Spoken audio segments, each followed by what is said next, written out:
இன்றைய எபிசோடே முழுக்க முழுக்க குடும்பத்துக்குள்ள நடக்கும் மன அழுத்தம், குற்ற உணர்வு, பழி வாங்கும் மனநிலை, காதல், நம்பிக்கை, துரோகம் எல்லாமே கலந்த ஒரு உணர்ச்சி வெடிப்பு மாதிரி இருந்தது.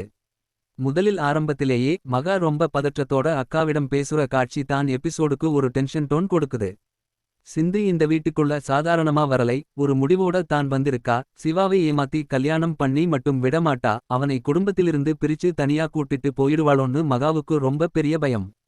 அதனால அவளை இந்த வீட்டுல இருக்கவே விடாதீங்கன்னு அக்காவை தூண்டுறா. அதுக்கு அக்கா கொடுக்குற பதில் ரொம்ப கம்பீரமா இருக்கும். நம்ம சிவா சிந்து பேச்சுக்கு மயங்குறவனா இருந்தா இவ்வளவு நாளா அவள வலையில விழுந்திருப்பான். ஆனா நம்ம புள்ள அவ்வளவு பலவீனமில்லை அவங்க நம்பிக்கை காட்டுறாங்க. ட்வோர்ஸ் பேப்பர்ல கூட என் முடிவே அவன் முடிவுன்னு சொல்லி கையெழுத்து போட்டான். அவன் நம்ம குடும்பத்தை விட்டு போக மாட்டான் அவங்க உறுதியா சொல்றாங்க. இதுக்குள்ளே கதையில் இன்னொரு பெரிய உணர்ச்சி காட்சி நடக்குது.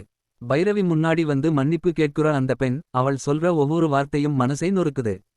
நான் மண்டபத்திலிருந்து ஓடிப்போனது உன் கல்யாணம் நின்னு போகணும்னு தான். ஆனா உன்னை வேற ஒருத்தருக்கு கல்யாணம் பண்ணி வைப்பாங்கன்னு நினைச்சு கூட பார்க்கல அவள் அழுதுகிட்டு சொல்றா.